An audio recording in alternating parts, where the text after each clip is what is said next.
Subscribe to our YouTube channel and press the bell icon to get the latest updates. आईना नाम सुनते ही मन में खुद को उसके सामने देखना, यही ख्याल आता है ना। हमारी जिंदगी का एक आम और ख़ास हिस्सा जिसमें हम खुद को रोज़ निहारते हैं।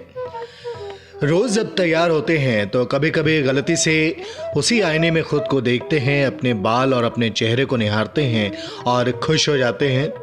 पर कभी कभी अचानक से रात में जब उसी आईने को देखते हैं तो रोंगटे खड़े हो जाते हैं, खुद की शक्ल भी देखने को कतराते हैं। आज हम उसी आईने की बात करने जा रहे हैं जिसके सामने हम अपनी सारी बातें रखते हैं।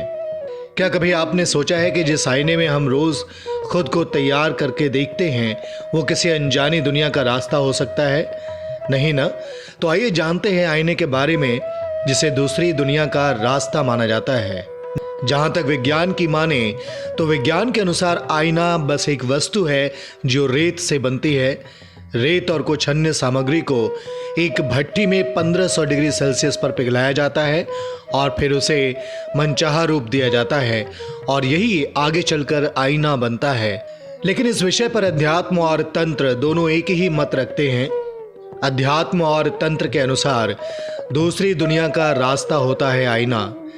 जैसा कि हम सब जानते हैं ब्लडी मैरी के बारे में कि कैसे रात में 12 बजे के बाद आईने के सामने खड़े होकर उसे बुलाना होता है और उसकी छाया आईने में दिखती है। बहुत से धारावाहिकों में यह दिखाया जाता है कि आईने के पार भी एक दुनिया होती है, लेकिन हम उसे मनोरंजन के तौर पर लेकर छोड़ देते हैं। दरअसल आध्यात्मिक गुरुओं की माने तो आईना पारलौकिक शक्तियों का इस दुनिया से दूसरी दुनिया में जाने का एक रास्ता होता है जिससे वो कहीं भी जा सकती हैं। रात 12 बजे से निशित काल शुरू हो जाता है।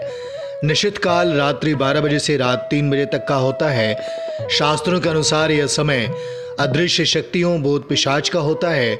इस समय पारलौकिक और नकारात्मक शक्तियां जागृत रहती हैं, इसीलिए इस समय इनका पूरा प्रभाव आईने पर होता है। रात में आईने के सामने खुद को नहीं देखना चाहिए क्योंकि इस समय नकारात्मक शक्तियां आपको देख रही होती हैं। जी हाँ, जब आप रात में आईने के सामने बैठकर किसी मृत व्यक्ति को याद करते हैं तो उनकी झलक आपको आईने में ज़रूर दिखेगी। सोने से पहले आईने को ढककर या पलटकर सोए जिससे नकारात्मक शक्तियां आपकी ओर आकर्षित न हो। जब आईने को ढककर सोते हैं तो उन शक्तियों का इस दुनिया में आने का रास्ता बंद हो जाता है जिससे वो आपके पास नहीं आ सकती। अब जब भी आईने का डर सताए तो प्रभु श्री राम और हनुमान जी का नाम लेना सही होता है, जिससे आपका आत्मबल बना रहता है। Subscribe to our YouTube channel and press the bell icon to get the latest updates.